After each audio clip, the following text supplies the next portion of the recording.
السلام علیکم ناظرین، میں محمد اسلم حسین سیاست کی عالمی خبروں میں آپ سب کا استقبال کرتا ہوں۔ پیش ہے دنیا بھر سے آج کی کچھ اہم خبریں۔ امریکی صدر جو بائیڈن نے کہا ہے کہ وہ امید کرتے ہیں کہ ان کے چینی ہم منصب شی جن پنگ اس ماہ ہندوستان میں ہونے والے G20 سربراہ اجلاس میں شرکت کریں گے۔ یہ بات ان قیاس آرائیوں کے درمیان سامنے آئی ہے کہ صدر شی جن پنگ نئی دہلی میں ہونے والے G20 سربراہ اجلاس کو چھوڑ کر ان کے بجائے چینی وزیر اعظم لی کیانگ کو اس تقریب میں شرکت کے لیے نامزد کر سکتے ہیں۔ امریکی صدر سے پوچھا گیا کہ کیا وہ توقع کر رہے ہیں کہ صدر شی جن پنگ G20 سربراہ اجلاس میں شرکت کریں گے، جس پر امریکی صدر نے جواب دیا کہ مجھے امید ہے کہ وہ G20 سربراہ اجلاس میں شرکت کریں گے۔ خاص طور پر G20 کو ایک ایسے مقام کے طور پر دیکھا جا رہا تھا جہاں یہ توقع کی جا رہی تھی کہ امریکی صدر جو بائیڈن اور چینی صدر شی جن پنگ دونوں ممالک کے درمیان بڑھتی ہوئی تجارتی اور جغرافیائی سیاسی کشیدگی کے درمیان G20 سربراہ اجلاس میں ملاقات کریں گے۔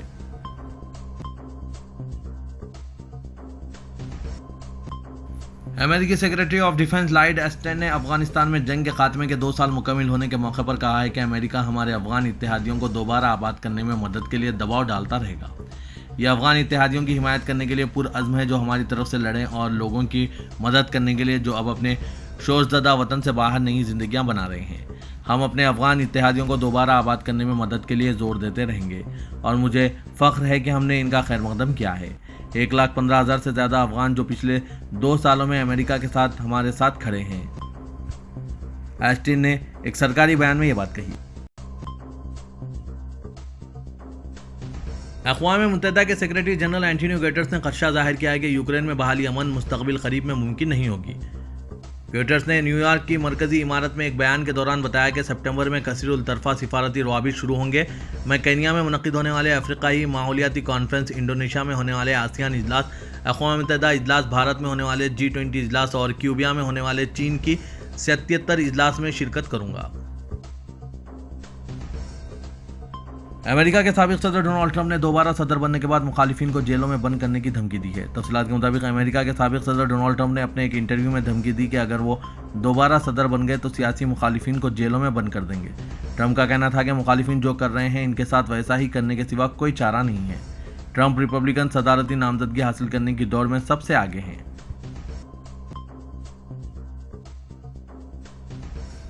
بنگلہ دیش میں ہزاروں افراد نے مظاہرہ کیا اور وزیر اعظم شیخ حسینہ کے تقریباً 15 سال کے اقتدار کے دوران سیکورٹی فورسز کی جانب سے اٹھائے گئے سینکڑوں افراد کی معلومات فراہم کرنے کا مطالبہ کیا۔ ڈان اخبار میں شائع غیر ملکی خبر رساں ادارے AFP کی رپورٹ کے مطابق بنگلہ دیشی حکومت نے مادرائے عدالت قتل اور لاپتہ کرنے کے الزامات کو مسترد کر دیا اور کہا کہ لاپتہ قرار دیے جانے والے افراد میں سے کچھ یورپ جانے کی کوشش میں بحر روم میں ڈوب گئے۔ بنگلہ دیش میں عام انتخابات کا انعقاد جنوری میں ہونا ہے، لیکن انسانی حقوق کے گروپ اور غیر ملکی حکومتیں طویل عرصے سے شیخ حسینہ واجد کی حکومت کی جانب سے سیاسی مخالفت اور تنقید کرنے والوں کو خاموش کروانے کی کوششوں پر تحفظات کا اظہار کر رہی ہے۔ متحدہ عرب امارات کے خلاباز سلطان النیادی خلا میں 6 ماہ کے کامیاب تاریخی مشن کے بعد زمین پر لوٹنے کی تیاری کر رہے ہیں۔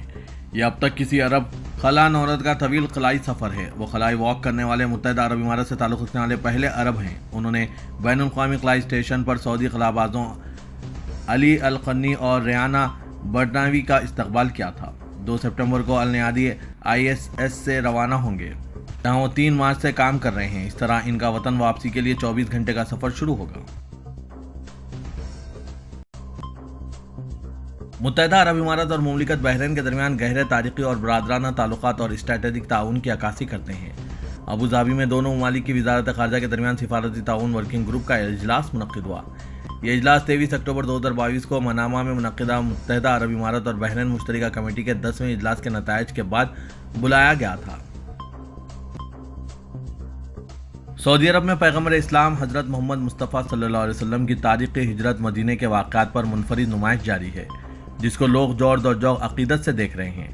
غیر ملکی میڈیا کے مطابق سعودی عرب کے دارالحکومت ریاض میں شاہ Abdulaziz centre for world culture Ithra کے تعاون سے نیشنل میوزیم میں پیغمبر اسلام حضرت محمد مصطفیٰ صلی اللہ علیہ وسلم کے ہجرت مدینہ سے متعلق واقعات ہر مبنی اپنی نوعیت کی پہلی اور منفرد نمائش کا آغاز کر دیا گیا، جس میں حضرت صلی اللہ علیہ وسلم کی ہجرت کے اہم تاریخی واقعات کو مختلف ماڈلز اور 3D اسکرینوں کی مدد سے اجاگر کیا گیا ہے۔